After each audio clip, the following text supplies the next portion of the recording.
एक समय शिवजी महाराज पार्वती के साथ हरिद्वार में घूम रहे थे।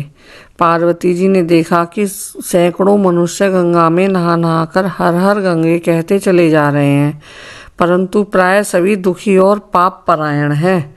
पार्वती जी ने बड़े आश्चर्य से शिवजी से पूछा कि हे देव, गंगा में इतनी बार स्नान करने पर भी इनके पाप और दुखों का नाश क्यों नहीं हुआ? क्या गंगा में सामर्थ्य नहीं रही? शिवजी ने कहा, प्रिय, गंगा में तो वही सामर्थ्य है, परंतु इन लोगों में पाप नाशनी गंगा में स्नान ही नहीं किया, तब इन्हें लाभ कैसे हो? पार्वती जी ने आश्चर्य से कहा कि स्नान कैसे नहीं किया? सभी तो नहा नहा कर आ रहे हैं, अभी तक इनके शरीर भी सूखे नहीं हैं। शिवजी ने कहा, ये केवल जल में डुबकी लगाकर आ रहे हैं, तुम्हें कल इसका रहस्य समझाऊंगा। दूसरे दिन बड़े जोर की बरसात होने लगी, गलियां कीचड़ से भर गईं। एक चौड़े रास्ते में एक गहरा गड्ढा था, चारों ओर लपटीला कीचड़ भर रहा था। शिवजी ने लीला से ही वृद्ध रूप धारण कर लिया और दीन विवश की तरह गड्ढे में ऐसे जाकर पड़ गए जैसे कोई मनुष्य चलता फिरता गड्ढे में गिर पड़ा हो और निकलने की चेष्टा करने पर भी निकल नहीं पा रहा हो। पार्वती जी को उन्होंने यह समझाकर गड्ढे के पास बैठा दिया कि देखो, तुम लोगों को सुना सुना कर यूं पुकारती रहो कि मेरे वृद्ध पति अचानक गड्ढे में गिर पड़े हैं, कोई पुण्यात्मा इन्हें निकालकर इनके प्राण बचाए और मुझ असहाय की सहायता करे। शिवजी ने यह और समझा दिया कि जब कोई गड्ढे में से मुझे निकालने को तैयार हो, तब इतना और कह देना कि भाई, मेरे पति सर्वथा निष्पाप हैं, इन्हें वही छुए जो स्वयं निष्पाप हो।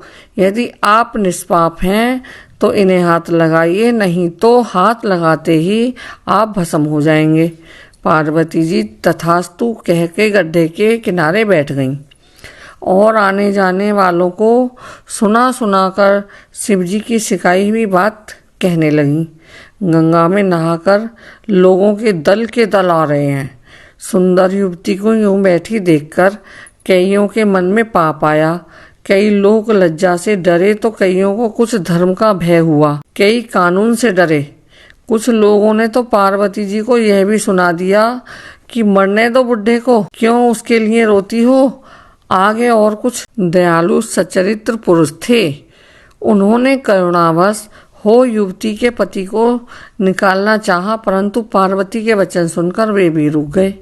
उन्होंने सोचा कि यदि हम गंगा में नहाकर आए हैं तो क्या हुआ, पापी तो है ही, कहीं होम करते हाथ न जल जाए। बूढ़े को निकालने के चक्कर में इस स्त्री के कथानुसार हम स्वयं भस्म न हो जाएं। किसी का साहस नहीं हुआ। सैकड़ों आए, सैकड़ों ने पूछा और चले गए। शाम हो चली। शिवजी ने कहा, पार्वती, देखा आया कोई गंगा में नहाने वाला? थोड़ी देर बाद एक जवान हाथ में लोटा लिए हर हर करता हुआ निकला। पार्वती ने उसे भी वही बात कही। युवक का हृदय करुणा से भर आया। उसने शिवजी को निकालने की तैयारी की। पार्वती ने रोककर कहा कि भाई, यदि तुम सर्वथा निष्पाप नहीं होगे तो मेरे पति को छूते ही जल जाओगे। उसने उसी समय बिना किसी संकोच के दृढ़ निश्चय के साथ पार्वती से कहा कि माता, मेरे निष्पाप होने में तुझे संदेह क्यों होता है? देखती नहीं, मैं अभी गंगा नहा के आया हूँ। भला गंगा में गोता लगाने के बाद भी कभी पाप रहते हैं? तेरे पति को निकालता हूँ। युवक ने लपककर बुढ़े को ऊपर उठा लिया। शिव पार्वती ने उसे अधिकारी समझकर अपना असली रूप प्रकट कर उसे दर्शन देकर कृतार्थ किया। शिवजी ने पार्वती से कहा कि इतने लोगों में से एक ने ही गंगा स्नान किया है। इस दृष्टांत के अनुसार जो लोग बिना श्रद्धा और विश्वास के केवल दंभ के लिए गंगा स्नान करते हैं, उन्हें वास्तविक फल नहीं मिलता। परंतु इसका यह मतलब नहीं कि गंगा स्नान व्यर्थ जाता है। विश्वास के साथ किए गए गंगा स्नान का फल मिलता है, वास्तविक फल।